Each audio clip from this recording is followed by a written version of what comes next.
Imagine that there is an energy cap over you and you could be accomplishing so much more. You could be feeling even better emotion, but this thing keeps you at a certain level. Where in this video, I'm gonna show you how I stopped smoking weed, why I did it back in 2012, what made it so much easier, and I'm gonna show you step by step how to do it. Welcome back to another video. My name's Aaron and I help people expand their consciousness. Now, first off, let me applaud you, because back in the day when I was smoking weed, if I would have ever saw a video like this, I probably wouldn't have clicked on it. I remember that I did not like to see anything that had to do with quitting. I think deep down, maybe part of me knew that it would be beneficial to my energy if I did that, but at the same time, I didn't want to even see it because I didn't want to neglect or put down what I was doing. Now, let me also say that if you're at this place right now, then most likely there is a deep part of you or a deeper part of you that knows that if you did stop, maybe your life would take off in very powerful ways. Now, I'm not saying any of this to brag either, but these last couple years especially, I believe that I am where I am because of my energy. And if I were smoking, I don't think I would be where I'm at right now. The kind of motivation, the energy that I've had, because when I quit smoking, I got so much more energy. I had more energy to do different things. And since then, you know, I've been on YouTube for 3 years now. I had a 9-to-5 job before that, but now I live in a really nice house, and I get to travel the world doing what I love. And I don't say that to brag, I just say that because I see some people that smoke that I know if they would quit, they would just, their businesses would take off in a new way. I see people that I think their lives would completely go to the next level if they stop smoking weed. And it's because I believe that our vibration, our energy, is meant to be higher than the energy of that of weed. Now, let me explain to you what I mean by that. And to do so, what I'll do is I'll share with you this chart right here. You'll see this chart of consciousness. Now, this chart of consciousness that you'll see right here, you'll see at the bottom, you'll see shame, fear, guilt. Then eventually you'll see that of anger, neutrality, reasoning, love, joy, peace, and enlightenment. Now, this chart comes from a book that is called Power versus Force. And in that book, it talks about muscle testing and how we can use muscle testing, which is connected to our subconscious mind, our body is connected to our subconscious mind, to calibrate the vibration of certain activities, certain things we do. And one of the things that was done is they calibrated that of alcohol, which calibrates at the level of 275, and then they also calibrated that of weed, or marijuana, which calibrates at 350. So while weed is a higher vibration than alcohol, 350 on the scale of consciousness isn't necessarily as high as your natural vibration can be. Now, let me share with you a little bit as well. When I was growing up, if you don't know my story already, I'll just kind of give a little bit of a summary of it. But I grew up between 7 and 15 years old. I had a lot of control in my life. I had an abusive ex-stepmom in my life. And my brother and I went through that. And after 15 years old came around, my dad divorced her. My brother and I had all this freedom again. And it was amazing. We were able to have friends. We were able to do like normal things kids would do. And even after that, though, I still felt a lot of unworthiness. I still felt a lot of pent-up emotion of like, why did that happen? Then what happened is I was smoking. I started smoking probably when I was back in 2010 or 2011. 2012 was when I quit. So it's been a while, but I've helped and seen so many people quit using what I share with you in this video. And here's what happened. I was smoking all day, every day for like 2 years. And then I learned that of meditation. And meditation, by the way, I was somebody that was diagnosed as having ADHD, which means I was taking Adderall during the day, which is prescribed for having ADHD, which would help me focus because I worked a sales commission job working at Nordstrom's and women's shoes. So while I was there, I would take Adderall. I'd feel really, really great and be able to like sell a lot and be able to stay focused. And then when I'd get home at night, what would happen is I would have the side effects of Adderall, which are you don't sleep very much and you don't eat very much. Well, what are the side effects of weed? The side effects are you do eat a lot, you do sleep a lot. So I would go during the day at work, I would do Adderall. I'd come home and it would help me balance out to relax and to eat and to sleep. So I was doing that for about 2 years. And then what I realized is I was like, you know, there's got to be a different way, because there was such harsh side effects of doing Adderall. So I came across that of research online that talked about meditation, how meditation will help you to balance out the hormones in your body, release natural dopamine, and not have the dropping side effects that Adderall had. So what I did is I started to meditate, and at first I didn't get a great result. It was hard for me to do, but after I did this thing where I would stare at a candle flame, and what I realized is when my eyes were on one spot, it was so much easier for my eyes not to, when your eyes wander, your mind wanders. So if you keep your eyes on one spot, it's like the mind started to really slow down. So what I did is I would observe my thoughts, and when that happened, it changed everything. Within a couple days of doing that, I felt totally different. I felt my energy increase. I felt better. And within a week or two, I quit smoking weed and completely got off of Adderall. First, I got off Adderall, and then I quit smoking weed like a week or two after that. And since then, I felt amazing ever since. I believe that our natural vibration on the scale of consciousness is much higher than we think. I think that most of us can feel at the level of vibration of love, and all we have to do is, in a way, integrate the past, and meditating helps us to do that, to observe it, so it doesn't have so much power over us. So that is the way that I eventually, got rid of now I'm going to share with you the step-by-step process that I use that makes all the difference with that. But I will say that in the last years since quitting, my energy I've had so much more energy to put into my passion, to put in what I love doing. And I feel like when it comes to our energy, if we keep ourselves at 350, which it's kind of funny, if you look at that chart of consciousness, you'll see 350 is that of acceptance. Now what happens when you smoke weed? You accept the moment. So sometimes, for some people, it could actually raise their vibration. If they're feeling a lot of pain, about the past, it can actually raise their vibration. But here's the thing. When it raises our vibration from the lower states, when we're not doing it, it brings us right back down. If we instead learn something like meditation, we learn how to rise above it rather than needing something as a crutch to bring us up. So when it comes to this process, it's about being aware of our energy, being aware of how we can, in a way, I realized that I was doing a lot of it because I was numbing the past in a way. I was numbing a lot of the things that happened. But when I learned how to meditate, I learned how to observe it. And also I learned how to let go of labels. I let go of the label of needing Adderall or having ADHD altogether. I realized it was a label that I was clinging to. And then I let go of the label of being what is called a stoner or somebody that smokes a lot. Once I let go of that label from my identity and I observed it, that's when things really began to change. But let's go ahead and I'm going to show you the step-by-step process that makes the smoking weed so easy to quit, and I'm going to show you in there. Let's go. Now the first step to this process is simply becoming aware that it is time to quit, to stop smoking. Now for me, there's actually something very interesting that happened when I did this. I was at the time working at Nordstrom's and Women's Shoes, and I remember that I had some friends, and I still have some friends that own the #1 smoke shop here in Las Vegas. And what I would do is every 2 weeks when I got paid, I would go there. Sometimes I'd get these new pieces like a glass bong or a pipe or something like that. And one time I remember that I went there and I bought this new piece that was like a $300 really nice piece of glass that was like a bong or something it was a form of bong. And what happened was I wanted a new piece. However, inside I knew that it was kind of time for me to quit. But for some reason I still got it. I still thought I was excited about it. And I remember bringing it home. And I kind of felt guilty about getting it because I knew on the inside that for me it was time. I could just feel it. I could just feel like it wasn't serving me anymore. I started to become aware of things like if I came across a video like this, I'd be more willing to watch it versus weeks or months before that where I'd be like, nope, I don't even want to see it. I don't want anything that negates what I'm doing because I love my life and there's nothing wrong with it. And by the way, I'm not even saying there is anything wrong with weed. I think weed has many healing modalities, healing benefits, but the thing is sometimes people use it and they end up just using it every single day kind of as a crutch, and it keeps their energy within that 350 level of consciousness, and they don't actually accomplish what they're meant to do in life. So if it's for healing, if it's for cancer patients, if it's for certain things, I think it's totally cool.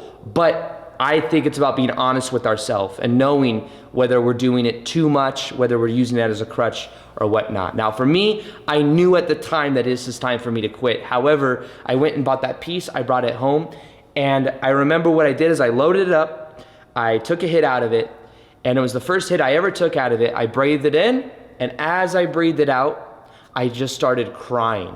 I know it sounds a little bit, a little emotional, or like, why would you be crying? But I just knew that that was the last hit I was ever gonna take. And in a way, I felt like I was kind of breaking up with weed in a way. I felt like it was a choice. I was like, I knew it just wasn't gonna work out anymore in a way. But I remember I was crying, and I had this emotional release. And I think it was because I also was thinking about how weed affected me and everyone else in my life at that time. Now, once again, I think weed can be a very powerful healing thing, but on the other side of it, I realized that sometimes I was high when I would go like to my dad's house and I would see my sisters. And I remember there was this one picture, and in this picture, it was like my dad, my sisters, and me, and my eyes were just completely glazed. Nothing wrong with it, but I knew, this is all self-judgment, but I knew and remembered that like I kind of always felt a little bit guilty while I was there, and I felt like I wasn't completely there with my family, my dad, my sisters. Even though I never brought it in to the house or anything, when I would do it and then go over, I could feel that my energy wasn't completely there. And I remember there was an ex-girlfriend I had that was actually one of the reasons we broke up, was she drank and I smoked, and she didn't like the fact that I smoke, and I thought it was weird because drinking, I couldn't figure out the difference in a way. However, I could feel the pain almost of that relationship. It's almost like sometimes when we smoke a lot, it kind of numbs a lot of emotion, because what happens is it's a level of certainty that when you smoke, you will then bring yourself right up to acceptance at 350. But then there was this rush of energy of releasing all of this stuff I know didn't no longer serve me. And what happened is then I let that go, and I felt so incredibly light.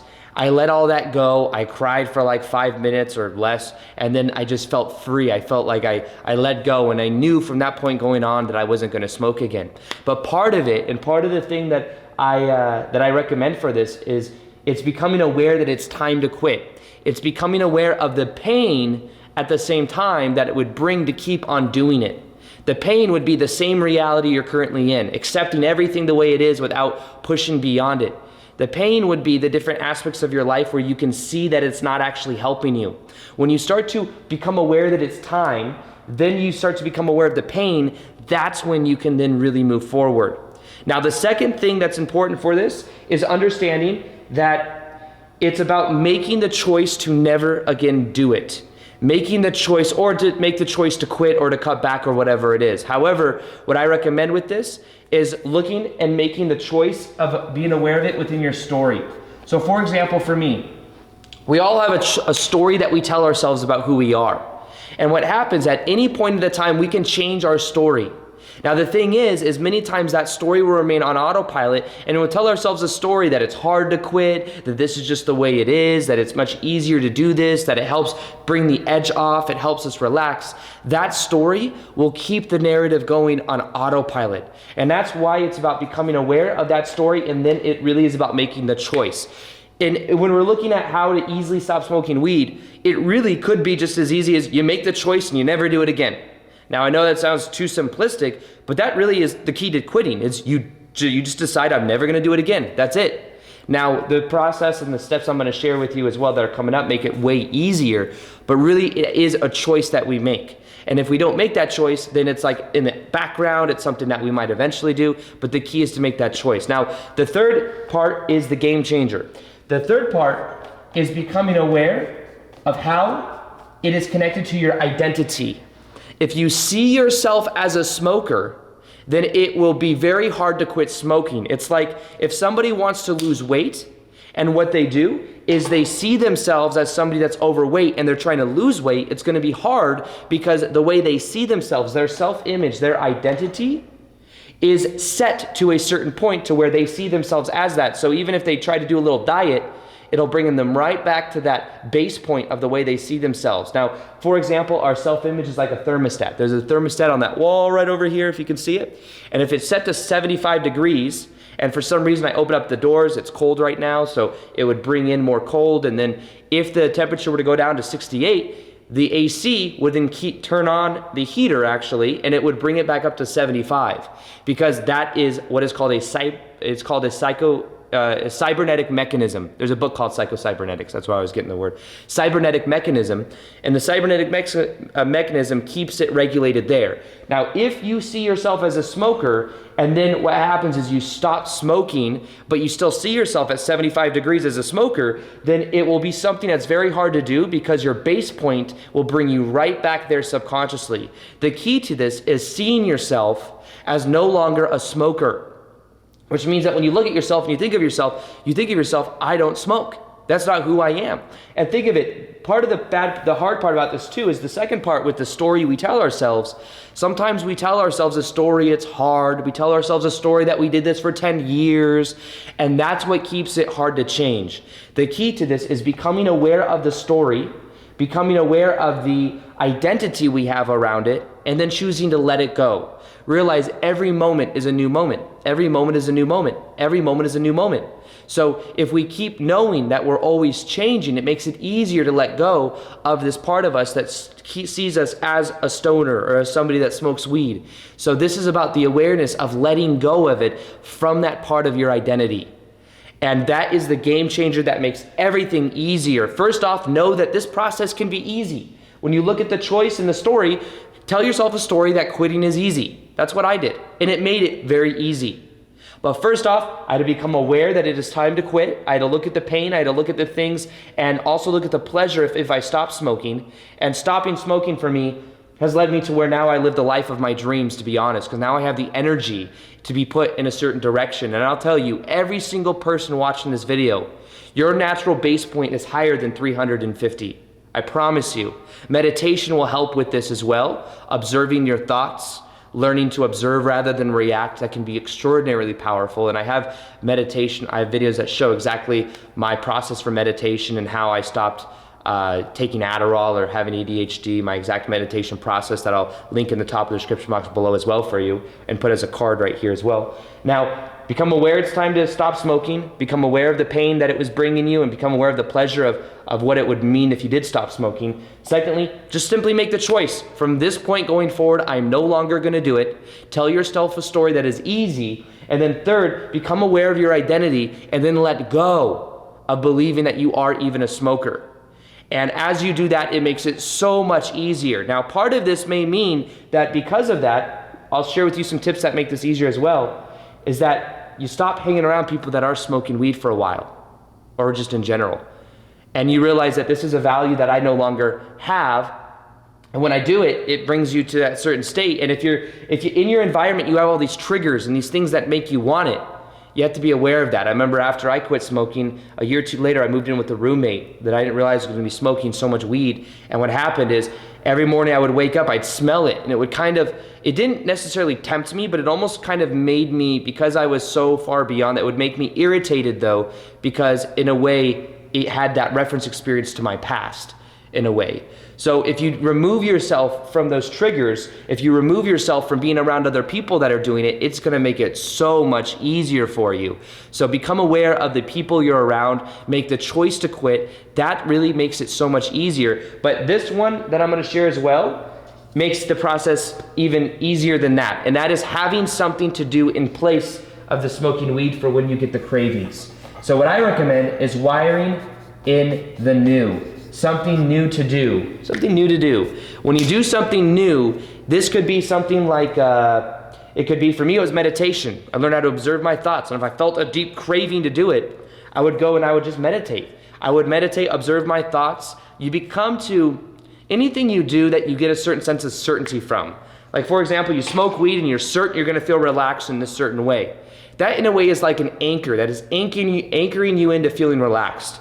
Well, what I realized is that I could apply that towards other things. So I applied that towards meditation. I would start meditating and I would start to feel this not necessarily a euphoria, but this lightness, this new, almost like I ended up also feeling this spiritual connectedness to my environment, to people in my life. It really deepened my life in powerful ways. It's just meditating and observing my thoughts. That really is all it was. But wiring in something new and making a choice to go for your passion is also something I would recommend. Go for your passion. When you're talking about the scale of consciousness right here, you'll see that of reasoning and love. When you're doing what you're passionate about, you're at like 450 or above. That's where you're at. You're actually at love and above when you start to do that. Do what you are passionate about. Make it as a commitment that I'm going to stop smoking weed and I'm going to put all of my energy, because you will have more energy. You will have more energy to put in what you're passionate about. You'll have more energy when you're around other people. You'll have a different energy dynamic about yourself. You'll carry yourself in a different way. Make it a choice that you're going to go for your passion. That's exactly what I did. I quit. And it took maybe a year or two, but then I was developing the courage to get on YouTube. That energy went in this direction, and now I live the life of my dreams. 3 years now it's been. I've been traveling the world, making YouTube videos. I live in a dream house now, and I get to live the lifestyle I want. And you can too. Make the choice right now that you are going to become aware that it's time to quit smoking weed.